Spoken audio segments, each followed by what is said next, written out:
오늘 우리의 싸움은이라는 제목으로 하나님 말씀 함께 나누기를 소망합니다.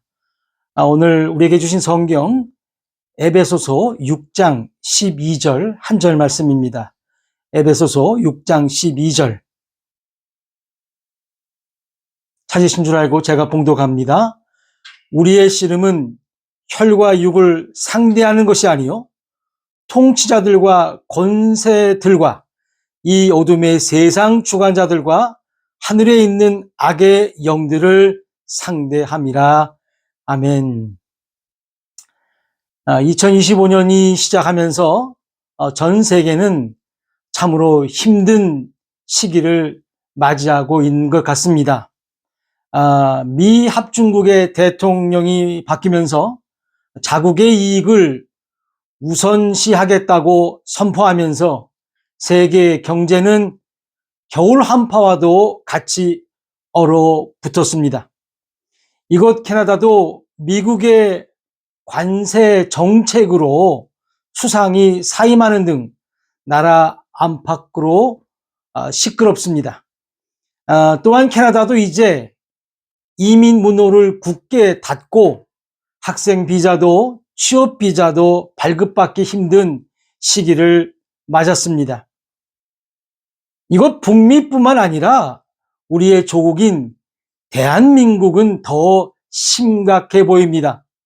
소위 무정부 시대가 도래한 것 같습니다. 대통령이 구속되자 20, 30대 청년들이 법원을 침략해서 난동을 부렸습니다. 이것은 100% 폭동입니다. 더 이상 법치국가도 아니고 경제대국도 또 막강한 군사를 보유한 나라도 아닌 무력이 지배하는 사회가 되었다는 겁니다. 국민들은 오래전부터 진영 논리에 빠져 우 아니면 좌, 좌 아니면 우가 되어버렸습니다. 법원을 습격해서 파기한 폭도들 가운데 40대 전도사도 있다고 합니다. 그는 특임 전도사라고 하는데 특임 전도사라는 그러한 직위는 저는 처음 들어봅니다. 정권이 바뀌든 안 바뀌든 이러한 사태와 이러한 진영 논리는 아마도 계속해서 이어져 나갈 것 같습니다. 우리는 오늘 왜 이러한 영화에서나 소위 후진국에서나 볼 법한 광경을 보아야 하는지에 대해서 성경을 통하여 살펴보기를 원하며 진정한 그리스도인으로서 이러한 상황을 어떻게 대처해 나갈 것인지를 알아보기를 원합니다. 오늘 본문은 우리의 씨름에 대해서 기록하고 있습니다. 이 씨름, 레슬은 우리가 잘 아는 레슬링으로 이해하셔도 됩니다. 이 씨름을 다른 말로 하면 싸움입니다. 우리의 싸움의 대상에 대해서 오늘 본문은 정확히 서술하고 있습니다. 혈과 육이 아니라는 겁니다. 다시 말해 우리와 같은 사람이 아니라는 것입니다. 그럼 우리의 상대는 누구냐? 바로 하늘에 있는 악의 영이라는 겁니다. 에베소서 2장은 이 악의 영을 다르게 표현하고 있습니다. 바로 공중의 권세 잡은 자입니다. 에베소서 2장 2절 말씀 봅니다. 그때에 너희는 그 가운데서 행하여 이 세상 풍조를 따르고 공중의 권세 잡은 자를 따랐으니 곧 지금 불순종의 아들들 가운데서 역사하는 영이라. 성경은 분명하게 우리들이 대적해야 될 적이 누구인가를 확실하게 말씀해 주고 있다는 것입니다. 그럼에도 많은 사람들은 적이 누구인지도 모르고 폭동을 일으키고 있는 것입니다. 그것도 교회에서 목사라는 전도사라는 자들이 선동을 하면서 말입니다. 성경을 한 번이라도 제대로 읽어보길 그들에게 권면합니다. 오늘 에베소에서 말씀하고 있는 하늘에 있는 악의 영, 공중의 권세 잡은 자는 과연 누구일까요? 바로 마귀입니다. 요한계시록은 이들의 정체를 정확히 밝혀주고 있습니다. 요한계시록 20장 2절입니다. 용을 잡으니 곧 옛뱀이요 마귀요 사탄이라 잡아서 1000년 동안 결박하여. 바로 용, 옛뱀, 마귀, 사탄이라는 것입니다. 이 존재들을 헬라어에서는 디아블로스라고 합니다. 우리에게도 이름이 있고 그 이름에 뜻이 있듯이 이 마귀도 디아블로스라는 이름과 뜻이 있습니다. 던져서 흩어지게 하다, 분리시키다, 나뉘다 라는 뜻이 있습니다. 아주 간단하면서 깊이 있는 말씀을 받습니다. 우리의 씨름은, 즉 우리의 싸움의 대상은 혈과 육이 아니라 악한 영, 공중의 권세 잡은 자 곧 마귀입니다. 이 마귀가 가진 속성, 그 뜻은 던져서 흩어뜨리고 분리시키고 나뉘고 쪼갠다는 것입니다. 제가 있는 이곳 캐나다 동부의 작은 주에 있습니다. 도시에서는 할 수 없는 난방을 하는데요. 바로 화로입니다. 나무를 잘라서 말리고 그 나무로 추운 겨울을 보냅니다. 그런데 나무가 잘 안 쪼개집니다. 그 나무를 쉽게 쪼개기 위해서 나무 가운데에 새로 만든 막대를 놓고 도끼로 내리치면 그 나무가 쫙 하고 둘로 쪼개집니다. 이 새 막대기를 쐐기라고 합니다. 바로 이 쐐기의 역할이 마귀의 역할인 것입니다. 쪼개는 것, 나뉘는 겁니다. 여러분, 지금 대한민국을 보십시오. 국민들이 둘로 갈라지고 있습니다. 쪼개지고 있습니다. 좌파, 우파로 나뉘어서 불 속에 뛰어드는 불나방처럼 죽음을 자초하고 있다는 것입니다. 이렇게 만든 세력이 곧 마귀라는 것입니다. 잘못을 했으면 죄를 인정하고 법에 따라 벌을 받으면 되는데 마귀는 그들 위해서 쪼개고 분리시키고 던져서 흩어뜨리고 있다는 것입니다. 사랑하는 성도 여러분, 교회가 무너지면, 다시 말해 하나님을 섬기는 백성들이 세상을 사랑하면 마귀는 기승을 부립니다. 대한민국에 교회는 많지만 진정 깨어있는 그리스도인들은 그리 많지 않습니다. 목사들이 타락을 합니다. 이성으로, 물질로, 권력으로, 세습으로, 심지어 인기로 타락합니다. 어느 날부터인가 목사에게 비서가 있습니다. 운전기사가 있습니다. 고위 관리층을 만납니다. 재벌들을 만납니다. 권력을 재창출하려는 자들 앞에 가서 그들의 잘못을 나단 선지자처럼 말하기보다는 두 손을 들고 축복하고 있다는 것입니다. 그러면 마귀는 자기의 세상을 만난 것입니다. 마귀는 이 세상을 그렇게 지배하고 있는 것입니다. 사람들이 가장 좋아하는 것들로 언제나 그들을 선동합니다. 그 중에 최고가 바로 돈입니다. 법원이 폭도들에게 공격을 받았습니다. 폭도들의 모습을 보십시오. 던져서 흩어뜨립니다. 그들을 옹호하는 정치인들을 보십시오. 국민들을 쪼개고 있습니다. 거기에 목사들, 전도사들, 그리고 교인들까지. 로마서 6장 12절과 13절 말씀입니다. 12절, 그러므로 너희는 죄가 너희 죽을 몸을 지배하지 못하게 하여 몸의 사욕에 순종하지 말고 13절 또한 너희 지체를 불의의 무기로 제게 내주지 말고 오직 너희 자신을 죽은 자 가운데서 다시 살아난 자 같이 하나님께 드리며 너희 지체를 의의 무기로 하나님께 드리라. 여러분, 오늘 이 말씀을 잘 보십시오. 너희 지체를 불의의 무기로 제게 내주지 말라는 것입니다. 그리고 하나님께 의의 무기로 드리라는 것입니다. 대한민국의 이러한 사태에는 목사들이 많이 개입되어 있습니다. 미국 시민권자인 한 목사는 왜 영부인에게 명품백을 주었는지 정말 이해가 안 됩니다. 목사가 하는 일이 무엇인가요? 권력 앞에 뇌물을 주고 그것이 의도가 되었든 안 되었든 간에 결코 목사가 하는 일은 아닐 것입니다.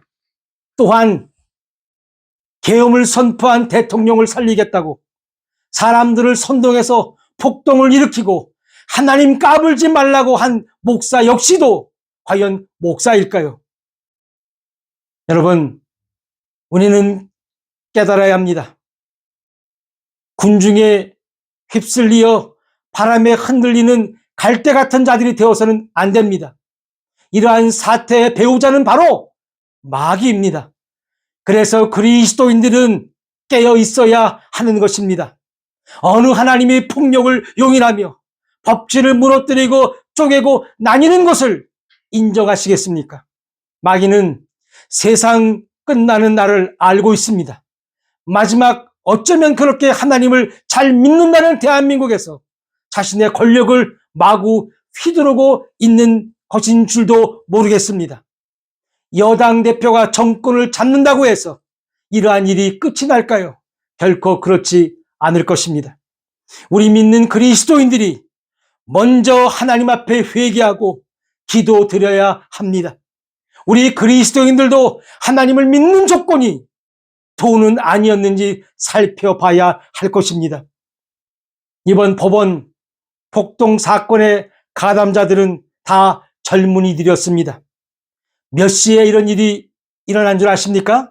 새벽 3시입니다. 이 시간에는 자야 할 시간입니다. 그래야 내일 직장에 가거나 학교에 갈 것입니다. 그런데 그들은 자지 않고 폭도가 되었습니다. 어른들은 무엇을 보여주었습니까? 그들에게 희망찬 미래가 있는 나라를 보여주었는지요? 얼마든지 권력을 잡으면 국회도 군인을 동원해서 쳐들어가고 돈이면 다 되는 세상을 만들었기에 돈도 권력도 없는 젊은이들이 폭도로 자신의 인생을 나락으로 떨어뜨렸던 것이었습니다. 여러분들, 특별히 젊은이 여러분들 속지 않기를 바랍니다. 불의의 무기로 죄에게 여러분들을 던지지 마시기를 바랍니다.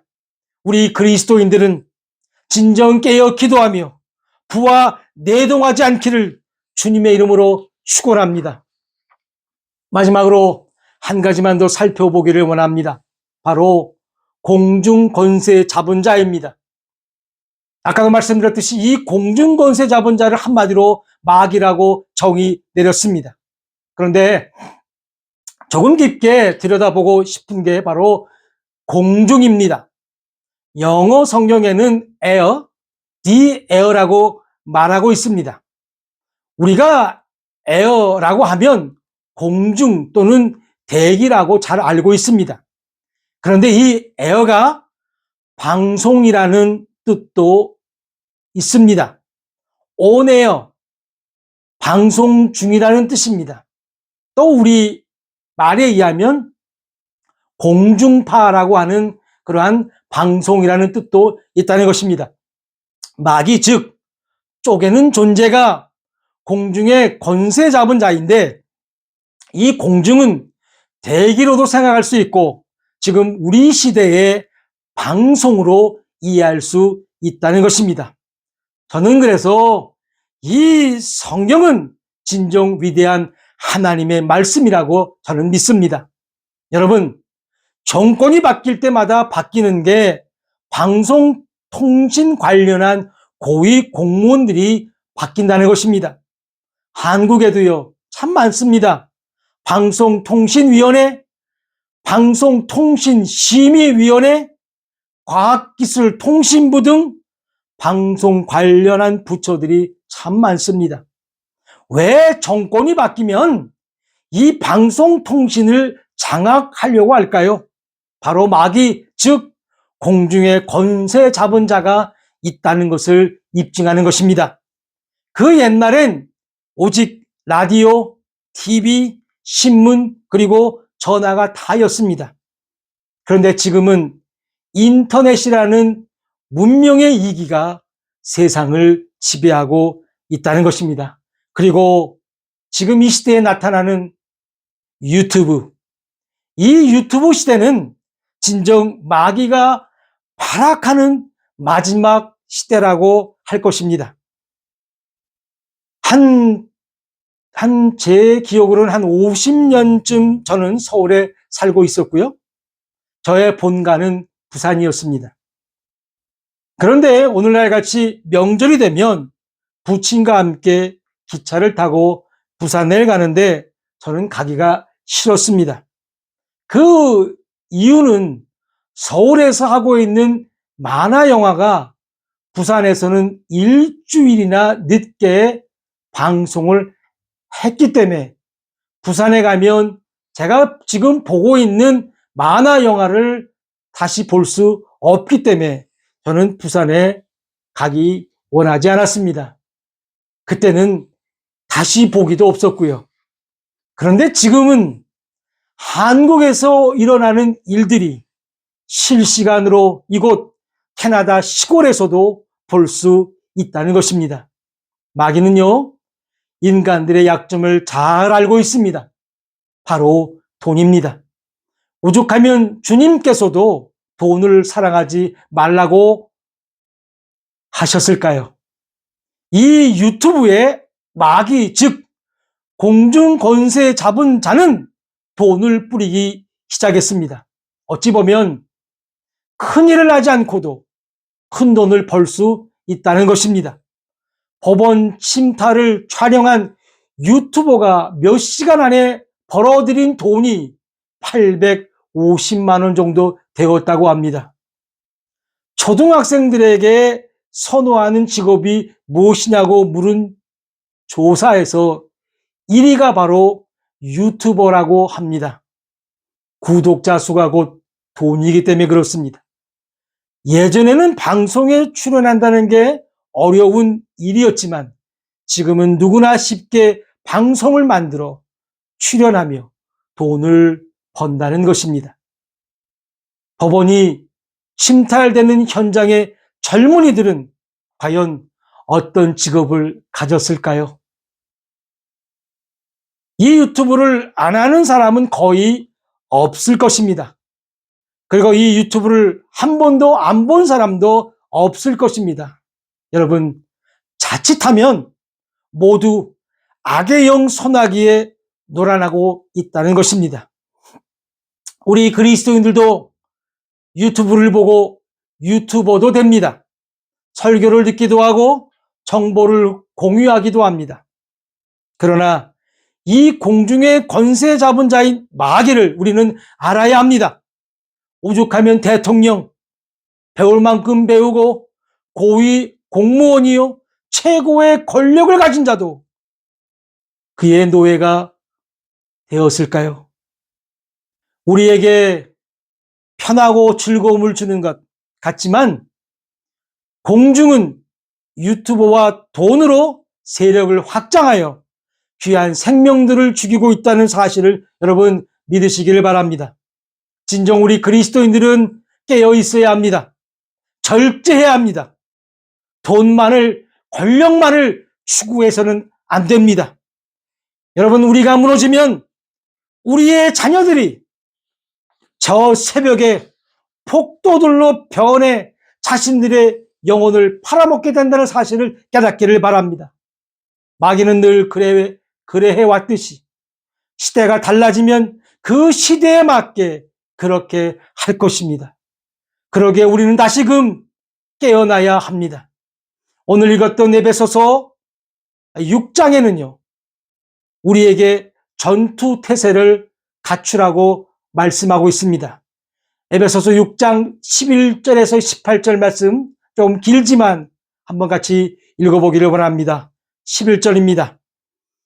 마귀의 간계를 능히 대적하기 위하여 하나님의 전신갑주를 입으라.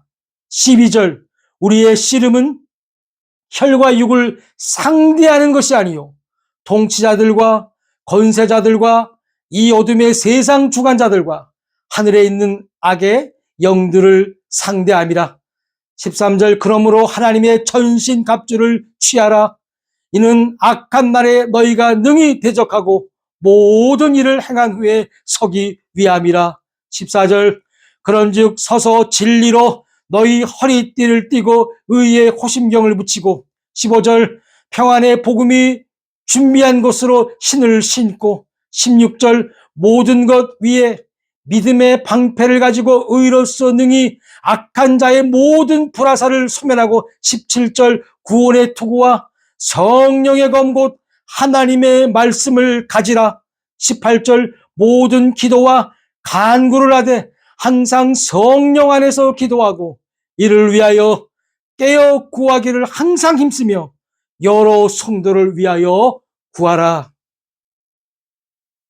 여러분, 그래서 이 말씀처럼 하셔서 주님의 귀한 의의 병사가 되시기를 주님의 이름으로 축원합니다. 마지막으로 아까 봤던 말씀 한 절만 다시 보고 오늘 이 말씀을 마칠까 합니다. 로마서 6장 13절입니다. 또한 너희 지체를 불의의 무기로 제게 내주지 말고 오직 너희 자신을 죽은 자 가운데서 다시 살아난 자 같이 하나님께 드리며 너희 지체를 의의 무기로 하나님께 드리라. 의인 10명이 없어 망한 소돔과 고모라가 아니라 진정한 그리스도인으로 말미암아 다시 하나님께서 세우시는 우리의 조국과 그리고 우리 모두가 되시기를 주님의 이름으로 축원합니다. 지난 월요일 미국 대통령 취임식장에서 찬송이 울려 퍼졌습니다. 찬송가 348장이었습니다. 저는 소름이 끼쳤습니다. 맞습니다. 우리가 싸울 대상은 바로 마귀입니다. 마귀들과 싸울지라 죄악 벗은 형제여 담대하게 싸울지라 저기 악한 적병과 심판날과 멸망의 날 내가 섰는 눈앞에 곧 다가오리라.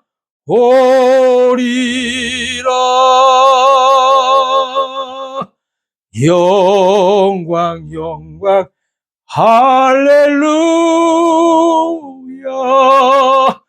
영광 영광 할렐루야.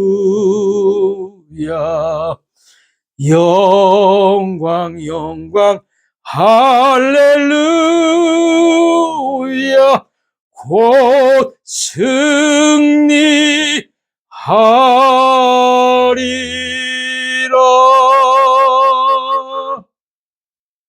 하나님이 대한민국을 불쌍히 여기시고 종들의 기도와 눈물을 보시고 축복하옵소서. 아멘. 우리 그리스도인들이 다시 하나님의 군사로 일어서는 날 우리는 반드시 승리할 것입니다. 다 같이 기도하시겠습니다.